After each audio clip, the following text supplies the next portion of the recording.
Have you ever received a service so perfect, so attentive, that you realized you were no longer allowed to leave? Before we step into tonight's story, make sure to hit that like button, subscribe, save this story, and turn on the bell so you never miss another archive. Trust me, you'll want to stay until the very end. The change you gave me. The first coin had my full name cut into it. It fell from the vending machine with my change and landed on top of the other quarters, cold and bright, as if someone had been waiting for me to buy that particular drink. I stood there with my hand inside the return tray, feeling the letters with my thumb. Even Mercer. Not printed, not written in marker. Engraved. The machine was in a small break area on the floor where I worked. It stood between an ice dispenser and a recycling bin, across from two round tables that no one used after lunch. There was no door to the break area. It was just a wide recess in the office corridor, lit by the same fluorescent panels as everything else. The vending machine sold canned soda, bottled water, flavored seltzer, and a few energy drinks. Its front panel gave off a flat white glow. Behind the glass, the bottles sat in plastic spirals with their labels facing outward. I had used it hundreds of times. That evening, I was working late and wanted something cold before finishing a report. I fed a $5 bill into the slot, pressed the button for a can of seltzer, and waited. The machine hummed. A spiral turned. The can struck the delivery compartment with a hollow metal thud. Then the change mechanism released a short stream of coins. They rang against the plastic tray one after another. Quarters, mostly. A dime. 2 nickels. And the engraved coin. It was a quarter. At least, it had started as one.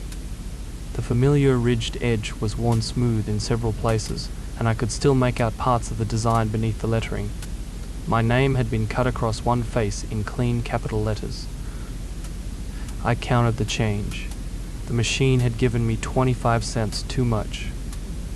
I checked the display. It showed the normal price, followed by a polite message thanking me for my purchase. There were no other people in the corridor. The offices around me were mostly dark. Cleaning carts stood near the elevators, and somewhere beyond the closed meeting rooms, a vacuum cleaner droned in short bursts. I looked at the ceiling above the machine. A small security camera faced the elevator lobby, but not the vending area. My first thought was that someone at work had done it as a joke. I did not know how they could have arranged it. They would have needed to engrave a quarter, put it inside the machine's change dispenser, and somehow know when I would be the next person to pay with cash. Still, a prank was easier to accept than anything else. I put the coin in my pocket. The metal stayed noticeably cold against my fingers, even after I had held it for several minutes. At my desk, I set it beside my keyboard. The letters caught the light from my monitor. Even Mercer. My name is not especially rare, but it is not common enough for the engraving to feel accidental. I turned the quarter over. Nothing had been added to the other side. I finished my report, shut down my computer, and took the coin home. The next morning, I showed it to my coworker, Leah. She sat at the desk across from mine and had the practical habit of assuming every problem had a boring explanation. It was one of the reasons I asked her first. She held the coin near the window. "That's definitely engraved," she said. "You think it was done recently?" "I have no idea." She ran a fingernail across the letters. The cuts were deep enough to catch it. "Maybe it was one of those custom tokens," she said. Someone could have made it for another Evan Mercer. On a real quarter, people do strange things to coins. And then it ended up in the machine at my office? She handed it back. "That part is weird. Did you use the machine yesterday?" "No." "Did anyone say anything about it?" "No." She looked at me for a moment, then smiled. "If this is somebody's idea of a joke, you're giving them exactly what they want." That made sense. I put the quarter in the top drawer of my desk and tried to forget about it. By mid-afternoon, I had almost succeeded. Then I went back to the vending machine. I did not need another drink. I told myself I wanted to see whether the change mechanism was giving out unusual coins. Maybe someone had loaded it with novelty currency. Maybe there were other names. I used a $1 bill to buy a small bottle of water. The spiral turned. The bottle dropped. 3/4 fell into the return tray. They looked normal. I picked them up one at a time. None had been engraved. I felt embarrassed by how relieved I was. I was turning away when something clicked inside the machine. A 4th coin dropped. It landed alone in the tray. The sound was sharper than the others because I was already listening for it. I stared at the quarter for several seconds before touching it. This one did not have my name. It had a date. November 18. That was a little over 7 months away. The year was engraved beneath it. I checked the machine's display again. The price was correct. The return tray should have contained 75 cents. Instead, it had contained $1. Another extra quarter. Another engraving. The letters and numbers were the same size as those on the first coin. The cuts had the same narrow depth.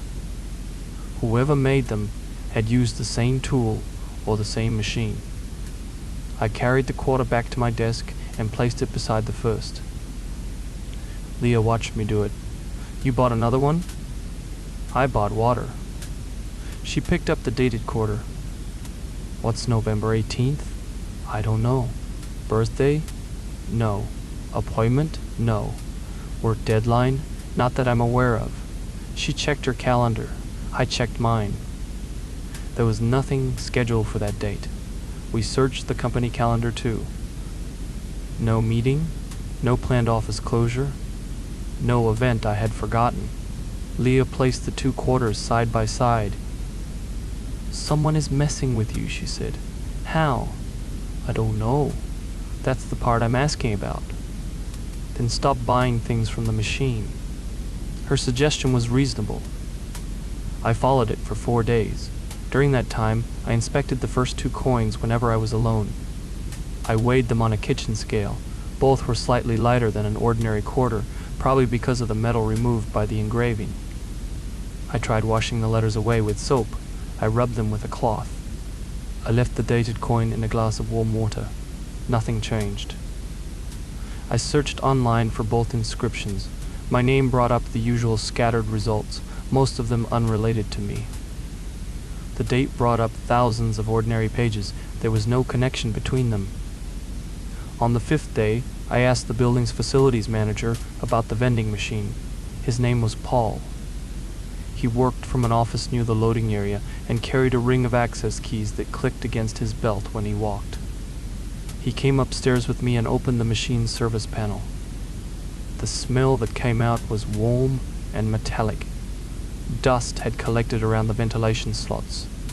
Plastic tubes led from the coin mechanism into separate compartments. Paul shone a flashlight inside.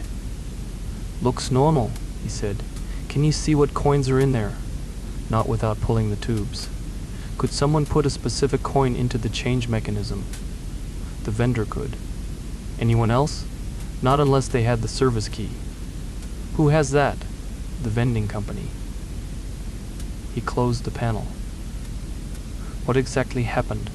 I showed him the coins. He read my name, then the date. For a moment the bored expression left his face. "You got both of these from here?" "Yes." "You're sure?" "I'm sure." He turned the named coin over twice. "Maybe the vendor uses marked coins for testing." "With my name?" Paul handed them back. "Call the number on the machine." A service sticker was fixed beside the card reader. I took a picture and called from my desk. A representative answered after several minutes of hold music. I gave her the machine number printed on the sticker. She asked me to repeat it. Then she asked for the building address. "That serial number isn't in our system," she said. "It has your company name on it. It may be an older unit." "How old?" "I can't tell without a valid serial number." I explained the extra coins. She was quiet for a second. Vending machines do sometimes return too much change. Do they engrave it first? Another pause. We don't customize currency. I assumed you didn't. Someone may have inserted the coins before you into the change compartment. I'm not able to advise you on the internal mechanism. She offered to create a service request. I agreed. No one came. A week after the second coin, I used the machine again. I knew it was a bad idea. I also knew I would keep thinking about it until I did. I waited until lunchtime, when other people were around. Leah stood beside me. 2 co-workers were heating food at the microwave across the corridor. I held up a $1 bill. "You're watching?" I asked. Leah folded her arms. "I'm watching." I inserted the bill and pressed the button for water. The bottle fell. 3/4 dropped into the tray. Leah leaned closer. For 2 or 3 seconds, nothing else happened. Then the machine clicked. A 4th quarter fell. Leah stopped smiling. I let her pick it up.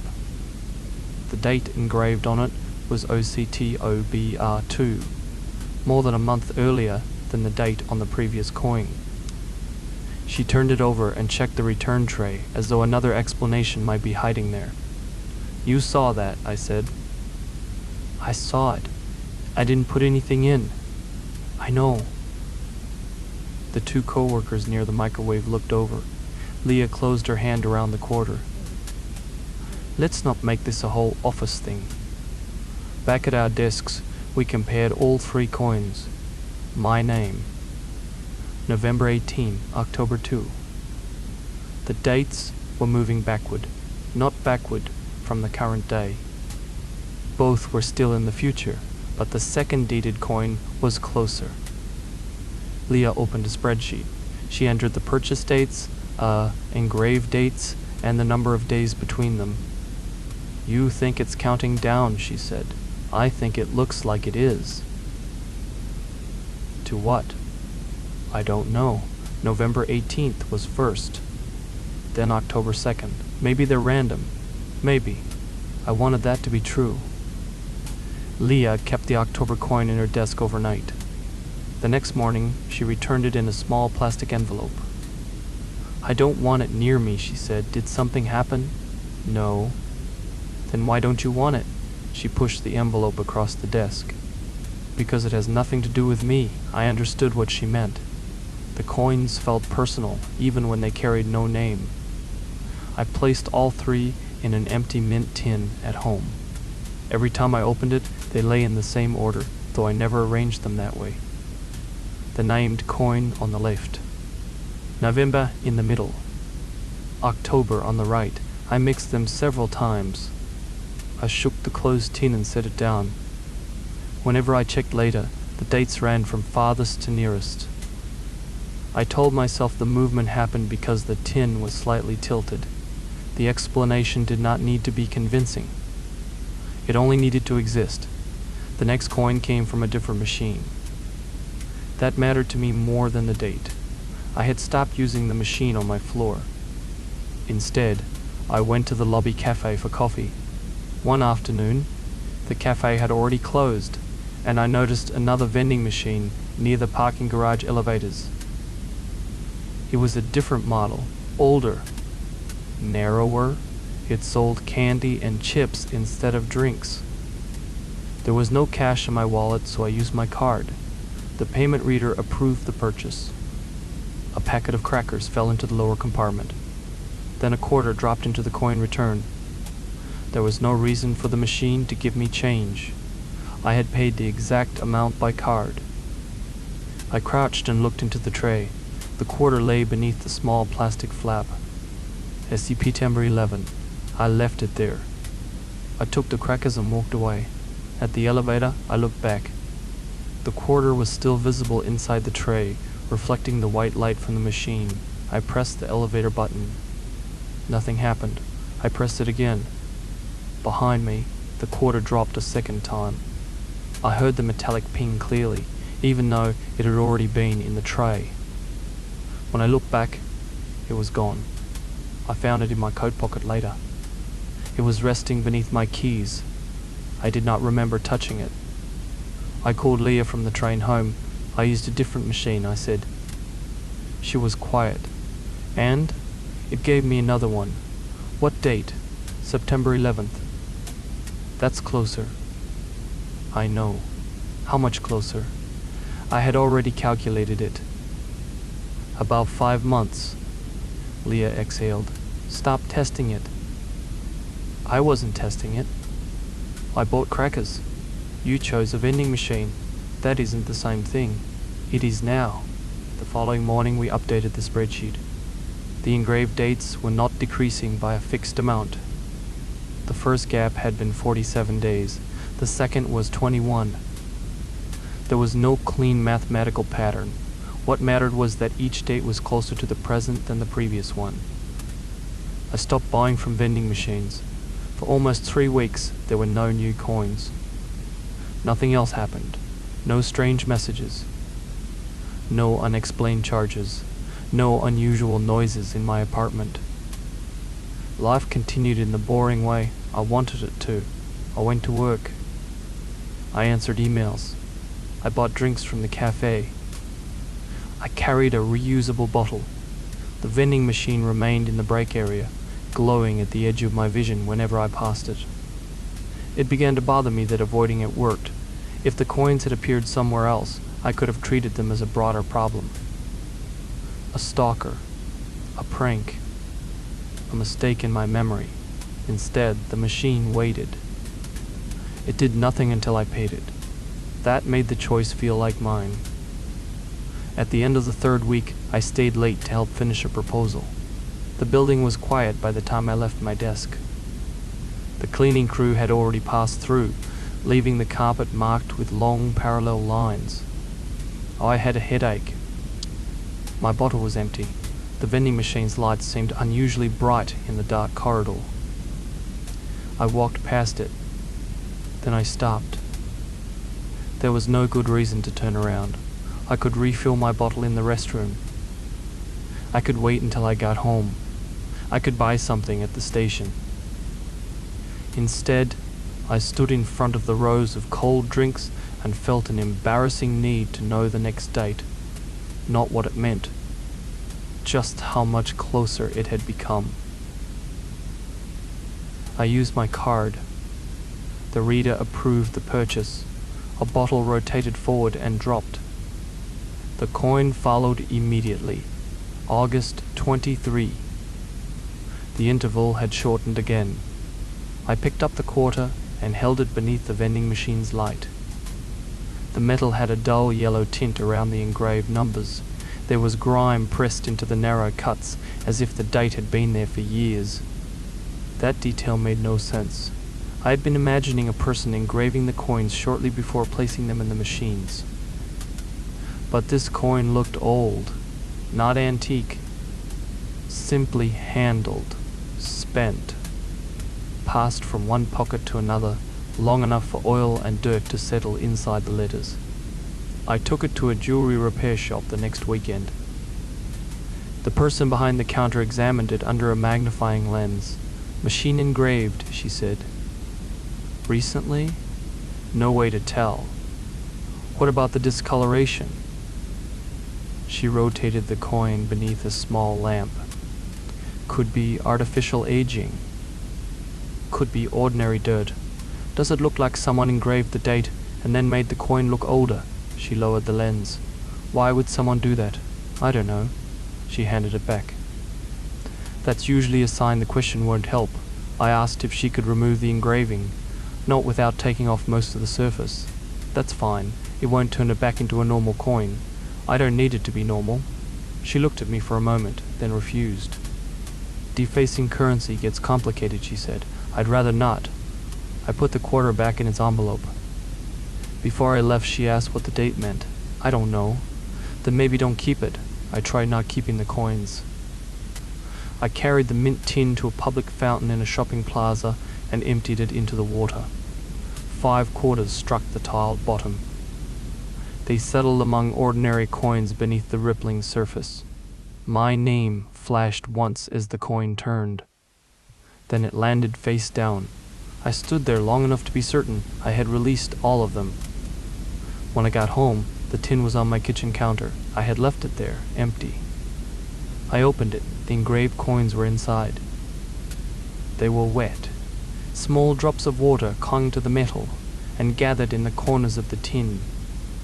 I closed the lid and wrapped the tin in a dish towel. Then I placed it at the back of a cabinet above the refrigerator. I did not tell Leah. She was already worried enough. For the next month, I stayed away from every vending machine I noticed. I began seeing them everywhere. In office lobbies, train stations, parking garages, hotel corridors, hospital waiting areas, laundromats, rows of lit rectangles standing against walls, humming patiently, offering small choices through glass. Most people barely looked at them. They inserted bills, tapped cards, pressed buttons, and reached into the tray without thinking. I watched their hands. No one reacted to the change. No one found a coin with a name or date. The machines were ordinary for everyone else. That knowledge did not comfort me. It made the experience feel narrower, more deliberate. In early summer, Paul told me the vending company was replacing the machine on our floor. Because of the coins? I asked. Because the refrigeration unit keeps running hot.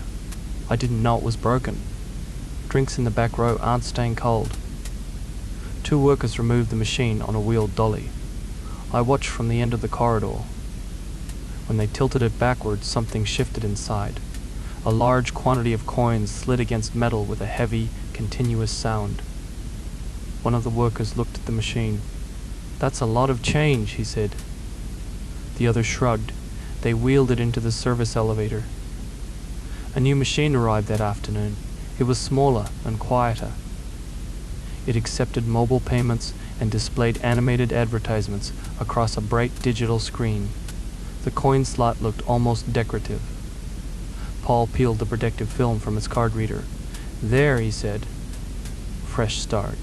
I wanted to believe him. The new machine lasted 9 days before I used it. This time, Leah was not with me. She had started taking a longer route to the elevators so she would not pass the break area. We no longer discussed the coins unless I brought them up, and I had begun to notice how tired she looked whenever I did. I waited until the office was busy. People walked through the corridor.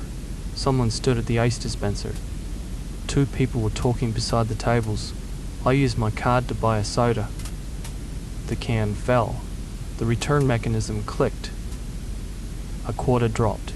Julie 6. Less than 3 weeks away. I left the coin in the tray. A coworker stepped up after me and bought an energy drink. He paid with his phone. I watched him reach into the delivery compartment. "Did you get any change?" I asked. He looked at me. I paid with my phone. "Check the coin tray." He lifted the plastic flap. It was empty. The July coin was gone. I found it beneath my keyboard when I returned to my desk. There was a damp circular mark around it, though the coin itself was dry. I took it to Leah. She stared at the date but did not touch it. "This needs to stop," she said. "I know. No. I mean you need to stop. I didn't make the machine do it. You keep buying things. I wanted to know if the new machine. You always want to know." Her voice remained low. We were in the office, and other people were nearby. "You said it yourself," she continued. "Nothing happens when you stay away. The coins only come when you use a machine, until they don't." "What does that mean?" I showed her where I had found the coin. She leaned back from my desk. "I don't want to be involved anymore." The words hurt more than I expected. "I'm not blaming you. I know. You saw the 3rd coin come out. I know what I saw. Then you know I'm not imagining it. That doesn't mean I can help." She closed the spreadsheet and deleted it from the shared folder. "I'm sorry," she said, "but I don't want to count with you." After that, I kept the dates alone. The next coin said June 30. It came from a machine in another building.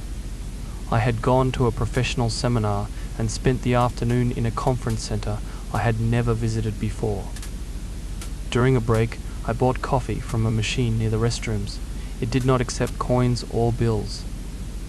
It used only cards, the coffee poured into a paper cup. A quarter landed in the empty drip tray beneath it. June 30. 6 days away, the date was engraved more deeply than the others. My thumb could feel each number through the envelope I used to carry it home. I did not need the spreadsheet anymore. The sequence had become simple enough to hold in my head. November, October, September, August, July, June 30. The dates were approaching the present. The gaps were shrinking. I stopped sleeping well. I would wake before dawn with the impression that I'd heard coins falling somewhere in my apartment. A light metallic cascade. Then one final quarter landing alone. I checked the kitchen, the hallway, and the space near the front door. There was never anything there. The mint tin remained in the cabinet. I stopped opening it. On June 27, I received an email from the building's facilities office. The vending machine on our floor would be temporarily unavailable due to scheduled maintenance. I asked Paul about it. I didn't schedule anything, he said. I showed him the email. He checked the sender. That's the right address. You didn't send it? No. Who else can? He looked past me toward the break area. The machine's display was dark. A printed sign had been taped over the payment reader. Out of service. Maybe the vendor did, Paul said. Can you ask them? I can. Will you? He glanced at the envelope in my hand. The edge of the June 30 coin was visible through the plastic. I think you should let this go, he said. I'm trying. Then stop carrying those around. I went back to my desk.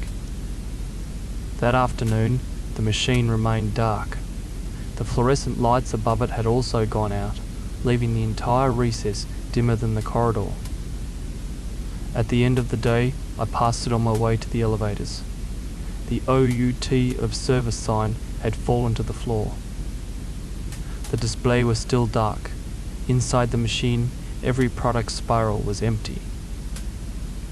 No bottles, no cans, no labels. Just black rows behind the glass. I heard something move in the coin mechanism. I did not stop. The next morning the machine was full again. No one else appeared to notice. June 30 arrived. I worked from home.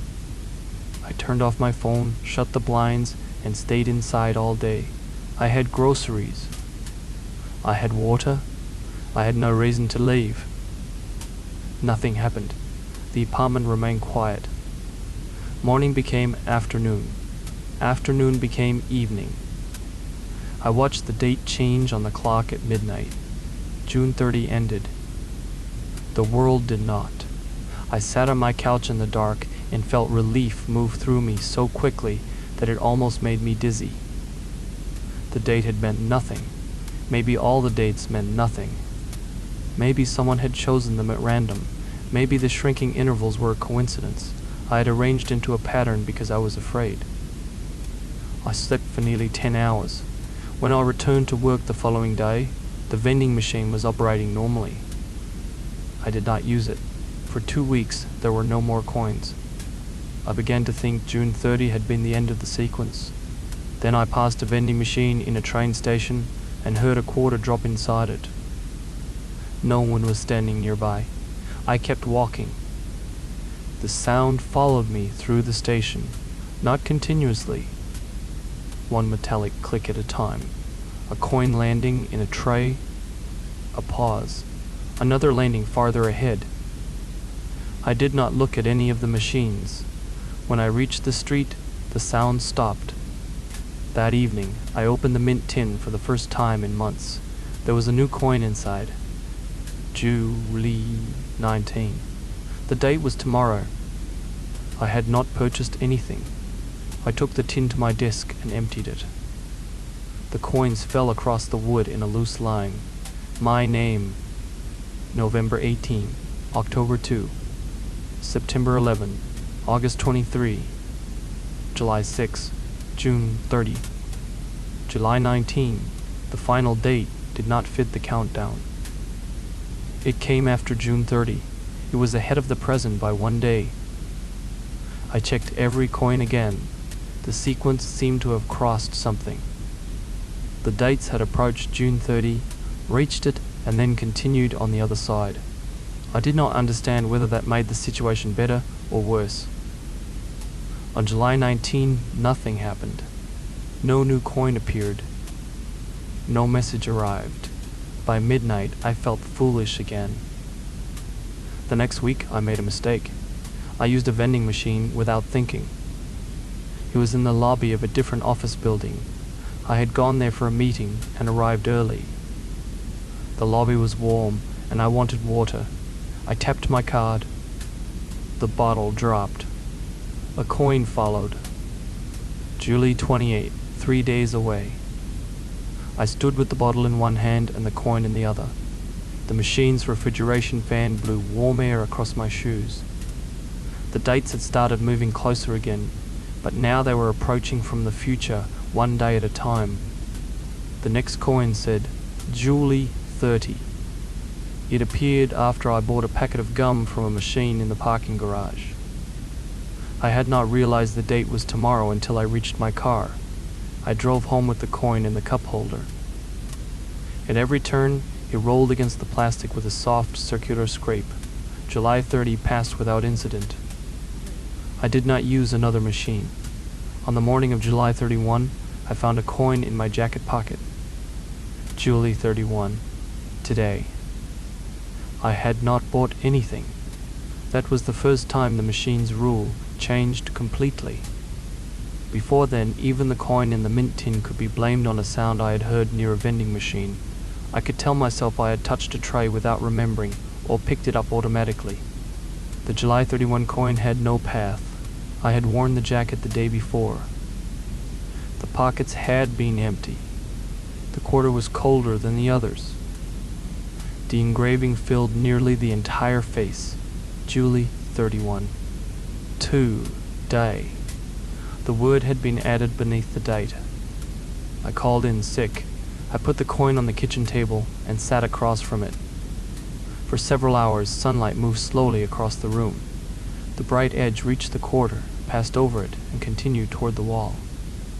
The coin did not change. Nothing happened outside. People came and went from the building. A delivery van stopped at the curb. Someone carried grocery bags through the front entrance. Ordinary life continued around the date. I did not turn on the television. I did not answer calls. I did not order food. I waited without knowing what I was waiting for. By evening, the apartment felt unnaturally still. The refrigerator compressor started and stopped.